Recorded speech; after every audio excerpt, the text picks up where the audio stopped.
Ugh.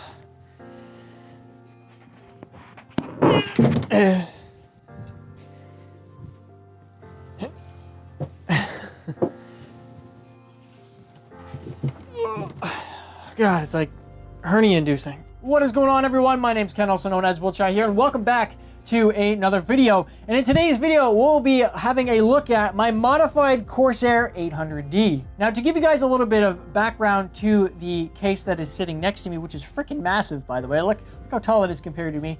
But Corsair released the 800D back in 2009, and I've had that case ever since. I purchased this case when it came out in 2009, and it cost me a pretty penny. It cost me 400 Canadian dollars. It retailed for 300 American, but our exchange rate at the time was very bad. And of course, the 13% sales tax in Ontario came into play for there too. So I ponied up and spent $400 on this case, and it's been with me ever since. And it's still my favorite computer case, maybe because of nostalgia and functionality, but this case was built like a tank, and Corsair did an amazing job building this computer case. And the only computer case that came close to this guy right here, for tickling my fancy that is anyway, is the Phanteks Evolve X. I love that case. But that case and the Corsair 800D shared a similar flaw, and that was a solid front panel, which means the airflow sucked on these computer cases. The only airflow that we had on the 800D was the airflow that was coming up from the bottom of the case. Your only fan option was mounting a 140mm fan right here on the bottom tray of the computer case. Now, I added another 120mm on a open grate on the bottom. You're not really supposed to do that, but I did it anyway.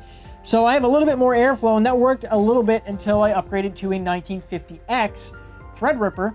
And the problem with the Threadripper is it needs a lot of airflow. It gets roasty toasty, this guy here. Same with the VRMs on the motherboard, because I have it overclocked to 4 gigahertz. So that's why I resorted to modifying the front panel on my Corsair 800D. So let me get into the details on the modified front panel that I got going on here.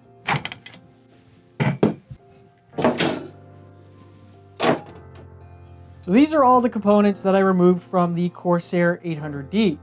Now, the first thing we're going to have a look at is the door that was for the hot swappable bay drive that was on the front panel that used to be.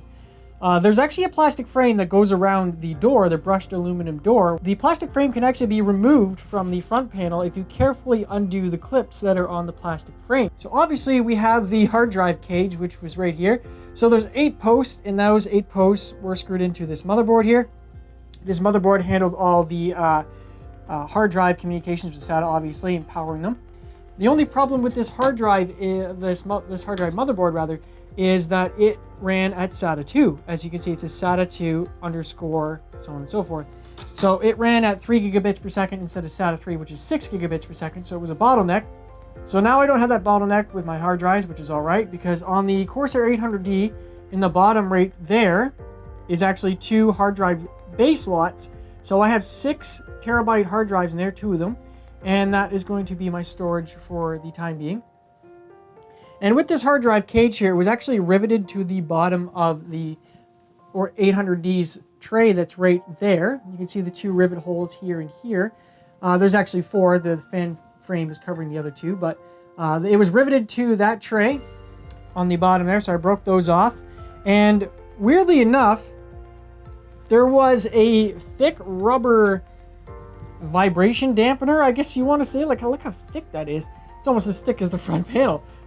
So Corsair definitely didn't want you to hear your hard drives, working away inside the computer case. So they really overbuilt this thing.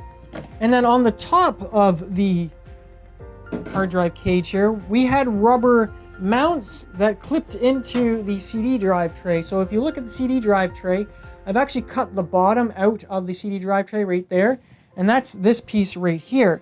And it clipped to the top, these 2 clips here, it actually clipped to the top of the hard drive cage to keep it secure. And then there was even more rubber in the clips here to reduce the sound vibration. So these 2 rubbers here actually held the top on of the hard drive cage. So they really wanted you not to hear your hard drives. They put a lot of vibration dampening rubber in there, so that was actually a really cool design that I thought was actually really cool, and I managed to remove it without ruining it completely. So Moving on to the front panel of the computer case. So this is the mesh that I decided to go with for the front panel. And the cool thing is it actually shares the same honeycomb shape as all the grills and parts on the Corsair 800D. And I found this mesh on a website. I can't remember it. I think it was MC. It started MC something tech. I can't remember. But I'll put the link of the web page on screen now. And it was called Modder's Mesh. And the mesh actually came in sheets that were in this orientation instead of this orientation. I needed the honeycomb shape to be in this orientation, so I ended up soldering two pieces together in the middle somewhere. You're actually supposed to braze steel because this is made out of steel. Brazing steel is a lot stronger when bonding steel, but I just soldered it because it's just a vent or a grill, a front mesh grill, so it's not like I'm going to be pressing on it all the time or something like that. So I just soldered it together and then sanded it down so you can't see my solder joint, and then spray bombed it with black matte finish paint. And that was the final result of using the Modder's mesh on my front panel for the 800D. But I'm going to flip it over real quick just to show you how I secured the mesh in there. And it's a pretty basic way of just securing it in there. So what I did was I used double-sided tape on this overlap edge here because there's a little bit of an edge on the front panel. So I cut everything to fit, so this like fits in really tightly, the Modder's mesh on the front panel. And then I put double-sided tape along the edge, pressed the mesh against it, and then I just kind of used electrical tape to keep the pressure down on the mesh. And the black electrical tape actually hides very nicely in the computer case because it's black, and it doesn't really reflect light too much, so you don't really see it when the front panel is on the computer. So that is the mod of my front panel of my Corsair 800D, and I've seen a lot better temperatures with using the front panel as, you know, vented, obviously, instead of a slab of aluminum on the front on my computer. So that is a big thumbs up from me. I'm actually very happy with how the mod came out. Forgot to mention that I also kept a spot for a CD drive bay area.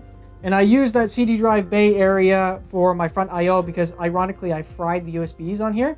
Ironically, it also has FireWire. FireWire, I bet none of you know what that is, but I do. So I bought a CD drive bay expansion for my front I/O. So I have USB 3 and then USB 3.1 USB-C on the front panel, and that's been working pretty good so far, and that's from EZ-DIYFAB. If you guys want to, you know, buy that part, it'll be in the description box. It's on Amazon. So as for securing the front fans for the intake on the computer case, I bought this 360mm radiator bracket off of AliExpress, and I can't exactly remember its official name, so I'm going to put it up on screen now. And actually, it is a very high quality bracket, and it's very cheap too, and it looks really nice. So what I did is I took that bracket and I bolted it to the motherboard tray, and then I secured the CoolerMaster, I believe they're called Masterfan 360R. I can't exactly remember the official name. Basically, this is 3 fans in one frame. So only one cable comes out to power the fans and one cable comes out for the RGB.